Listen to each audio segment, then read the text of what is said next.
السلام علیکم second year. میں آپ کو مطالعہ پاکستان کی آن لائن کلاس میں خوش آمدید کہتی ہوں.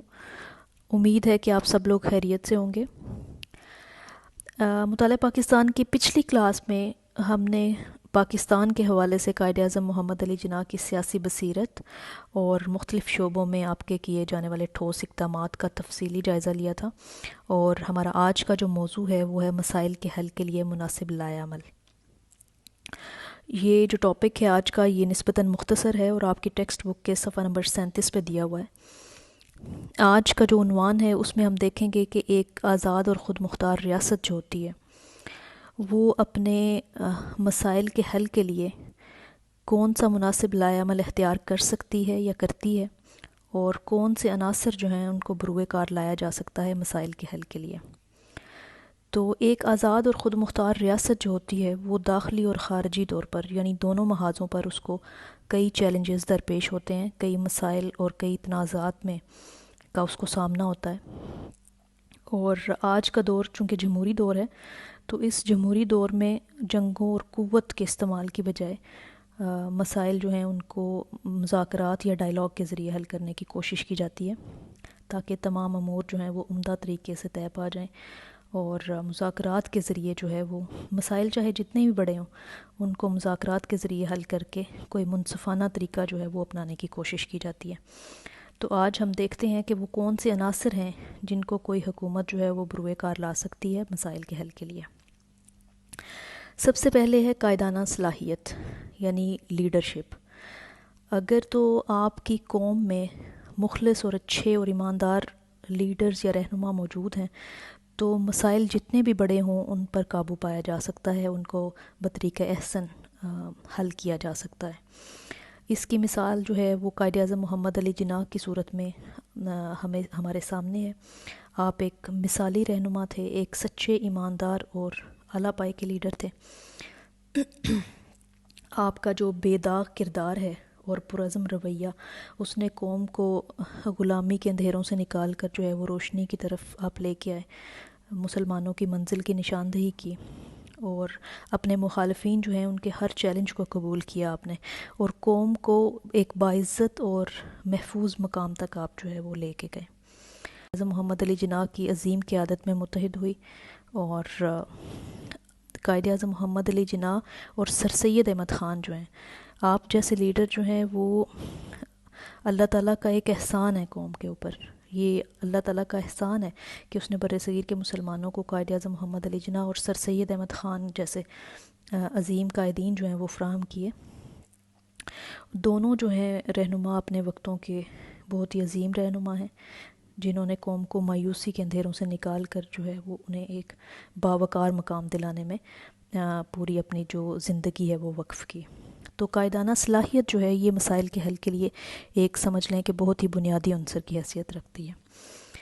پھر مذاکرات، بحث و مباحثے اور تنقید. یہ بات پہلے بھی ہو چکی ہے کہ مذاکرات کے ذریعے جو ہیں وہ مسائل جتنے بھی بڑے ہوں ان کو حل کرنے کی کوشش کی جاتی ہے. یہ آج کے وقت کا تقاضا بھی ہے.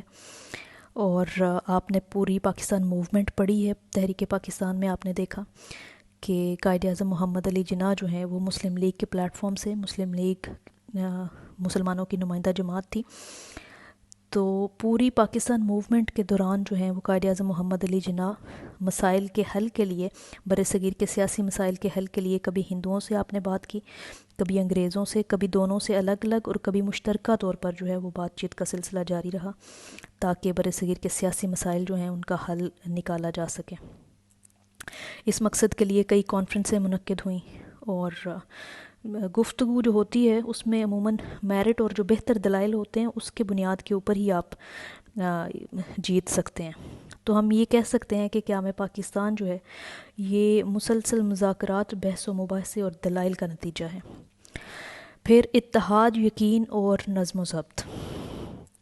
کوئی بھی قوم جو ہے اگر اس کو دیگر اقوام کا، دیگر قوموں میں اگر اس کو اپنا ایک باوقار مقام حاصل کرنا ہے تو اس کو یقیناً اپنے اندر اتحاد پیدا کرنا ہوگا، یقین محکم پیدا کرنا ہوگا، اور نظم و ضبط سے کام لینا ہوتا ہے. کیونکہ قوموں کی آزادی اور اقتدار اعلیٰ کا انحصار جو ہے وہ بڑی حد تک قوموں کے رویوں پر ہوتا ہے۔ تو قائد اعظم محمد علی جناح کی عظیم قیادت میں بر صغیر کے مسلمانوں نے خود کو مضبوط بنایا، اپنے اندر اعتماد پیدا کیا اور اپنے اندر اتحاد پیدا کیا۔ قائد اعظم محمد علی جناح جو ہیں انہوں نے اس مایوس اور اپنے اندر اتحاد پیدا کیا۔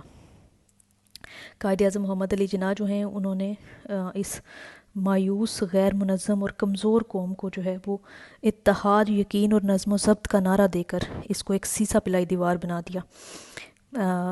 قائد اعظم محمد علی جناح کی قیادت میں مسلمان جو ہیں انہوں نے اپنے اندر اتحاد پیدا کیا اور خود کو سیاسی، تعلیمی، معاشرتی شعبوں میں منظم کیا اور بالآخر وہ اپنی منزل جو ہے وہ پانے میں کامیاب ہوئے۔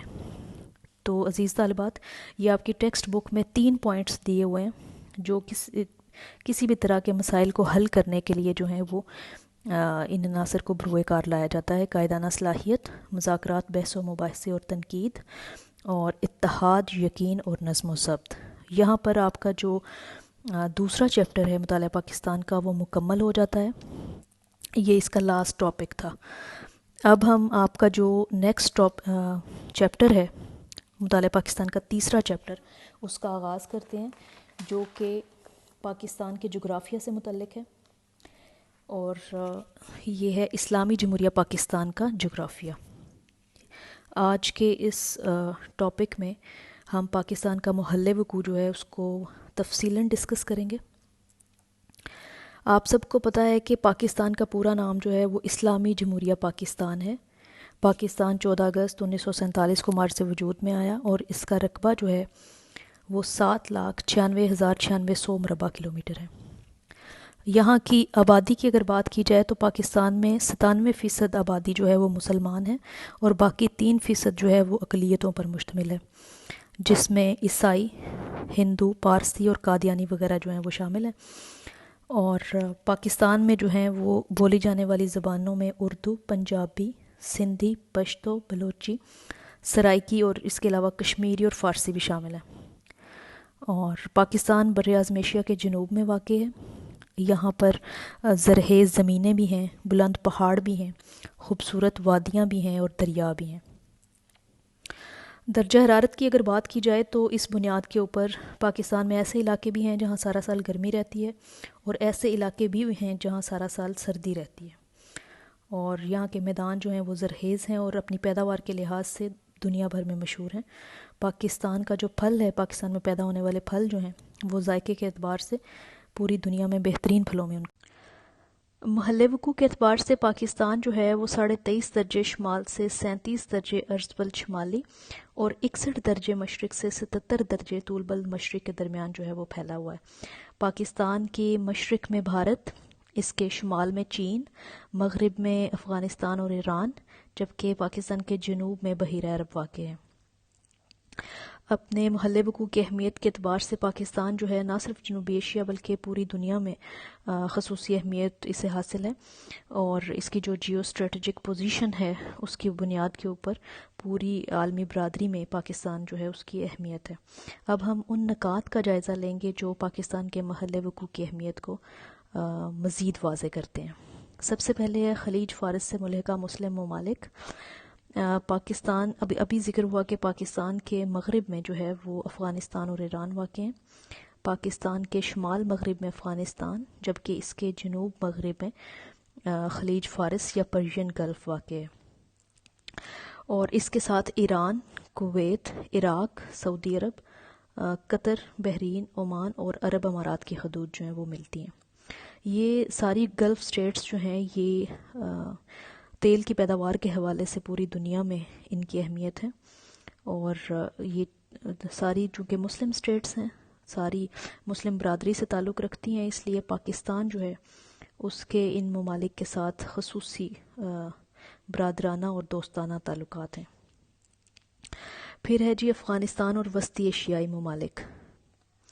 پاکستان جو ہے اس کے شمال مغرب میں افغانستان ہے اور اس کے ساتھ وسطی ایشیائی ممالک جن میں قازقستان، ازبکستان، تاجکستان، ترکمانستان اور کرغیزستان کی جو ریاستیں ہیں وہ اس سے ملحقہ ہیں۔ یہ جو وسطی ایشیائی ممالک ہیں یہ سمندر سے بہت دور ہیں اور ان کا اپنا کوئی ساحل نہیں ہے. ان کو سمندر تک رسائی حاصل کرنے کے لیے جو ہے وہ پاکستان کی سرزمین سے گزرنا پڑتا ہے. یعنی تجارتی مقاصد کے لیے اگر انہیں ساحل سمندر تک رسائی حاصل کرنا ہو تو چونکہ اپنا کوئی ساحل نہیں ہے تو اس لیے انہیں پاکستان کی سرزمین جو ہے وہ اس سے گزرنا پڑتا ہے. تو یہ ممالک جو ہیں یہ بھی تیل اور گیس کی پیداوار کے اعتبار سے خاصی اہمیت کے حامل ہیں. اس کے علاوہ زراعت کے اعتبار سے بھی ان کی خاصی اہمیت ہے.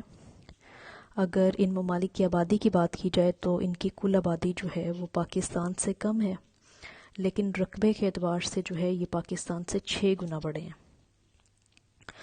تو یہ جو وسطی ایشیائی ممالک ہیں ان کو اگر موٹر وے کے ذریعے ملا دیا جائے تو یہ پاکستان کے لیے بڑی ایک خوش آئند بات ہو سکتی ہے. پاکستان جو ہے وہ کافی سارا زر مبادلہ جو ہے وہ اس طریقے سے کما سکتا ہے اور یہ پاکستان کے مزید ان ممالک کے ساتھ جو ہیں وہ اچھے اور مستحکم تعلقات جو ہیں وہ استوار ہو سکتے ہیں. پھر اس کے بعد چین ہے. چین کے ساتھ آپ کو پتہ ہے کہ پاکستان کے بڑے گہرے مراسم ہیں، دوستانہ تعلقات ہیں. چین پاکستان کے شمالی پہاڑوں کے شمال میں واقع ہے. شاہراہ ریشم جو ہے وہ پاکستان اور چین کو ملاتی ہے. یہ ان دونوں ممالک نے مل کے بنائی اور دونوں ممالک کے درمیان اچھے تعلقات ہیں. چین نے ہر مشکل وقت میں پاکستان کا ہمیشہ ساتھ دیا ہے، ہمیشہ بین الاقوامی مسائل میں بھی ہمیشہ پاکستان کے موقف کی حمایت کی ہے. دونوں ممالک کے درمیان جو ہیں وہ وقتاً فوقتاً مختلف معاہدے طے پاتے رہتے ہیں دونوں حکومتوں کے درمیان.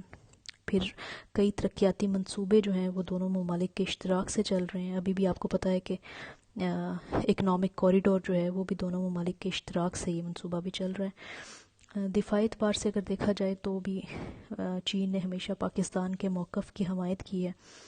پاکستان اور بھارت کے درمیان جو بھی تک 3 جنگیں مسئلہ کشمیر کے اوپر ہو چکی ہیں تو اس میں بھی ہمیشہ چین نے پاکستان کے موقف کی حمایت کی ہے اور اپنی گہری دوستی کا ہمیشہ ثبوت دیا ہے.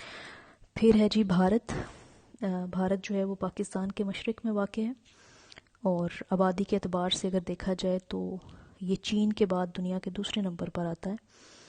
اور یہ بھارت جو ہے وہ ایک زرعی اور صنعتی ملک ہونے کے ساتھ ساتھ ایک ایٹمی طاقت بھی ہے. اور آزادی کے بعد سے لے کر بدقسمتی سے دونوں ممالک کے جو تعلقات ہیں وہ کبھی اچھے نہیں رہے.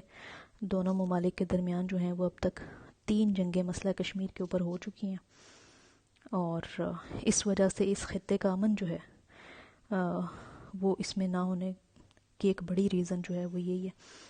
اور اسی وجہ سے اس خطے میں جو ہے وہ ترقیاتی منصوبے بھی اس طریقے سے جو ہیں وہ نہیں چل پاتے. دونوں ممالک جو ہیں وہ اپنے بجٹ کا اور اپنی آمدن کا ایک بڑا حصہ جو ہے وہ جنگی ہتھیار خریدنے پہ خرچ کرتے ہیں اور اس ایٹمی ہتھیار اور میزائل کی دوڑ میں دونوں ممالک جو ہیں وہ بہت آگے نکل چکے ہیں. اور دونوں ممالک چونکہ اپنے بجٹ کا اپنی آمدن کا ایک بڑا حصہ ان ایٹمی ہتھیاروں کے خریدنے پہ اور اپنے دفاع کو مستحکم بنانے پہ خرچ کر دیتے ہیں تو اسی وجہ سے ترقیاتی منصوبے جو ہیں وہ ان کی پالیسیز میں شامل نہیں ہو پاتے اور دونوں ممالک میں جو ہیں وہ ترقیاتی منصوبے کافی تعطل کا شکار رہتے ہیں اور ترقی جو ہے وہ ناپید ہے. تو اگر مسئلہ کشمیر جو ہے اس کو پرامن طریقے سے مذاکرات کے ذریعے اور اقوام متحدہ کی قراردادوں کے ذریعے حل کر لیا جائے، باہمی گفت و شنید سے حل کر لیا جائے تو یہ نہ صرف ان دونوں ممالک کے لیے بلکہ اس پورے خطے کے لیے جو ہے وہ امن کا باعث بنے گا. دونوں ممالک کے لیے جو ہے وہ ترقی کی نئی راہیں کھلیں گی اور اپنی آمدن کا ایک کثیر حصہ جو دونوں ممالک جو ہیں وہ اپنے دفاع کو مضبوط بنانے پہ خرچ کرتے ہیں وہ اپنے عوام کی بہتری پہ خرچ کر سکیں گے اور اپنے ترقیاتی منصوبوں پہ خرچ کر سکیں گے. تو مسئلہ کشمیر جو ہے اس کو باہمی گفت و شنید سے حل کر لیا جائے اگر تو یہ پورے اس خطے کے لیے، پورے جنوبی ایشیا کے لیے امن اور خوشحالی کا باعث ہوگا. جی سیکنڈ ایئر، یہ ہمارا آج کا ٹاپک ہے. میں امید کرتی ہوں کہ آپ کو اس کی سمجھ آئی ہوگی. کوئی بات اگر آپ کو مشکل لگے تو آپ پوچھ سکتی ہیں. کل تک کے لیے اللہ حافظ.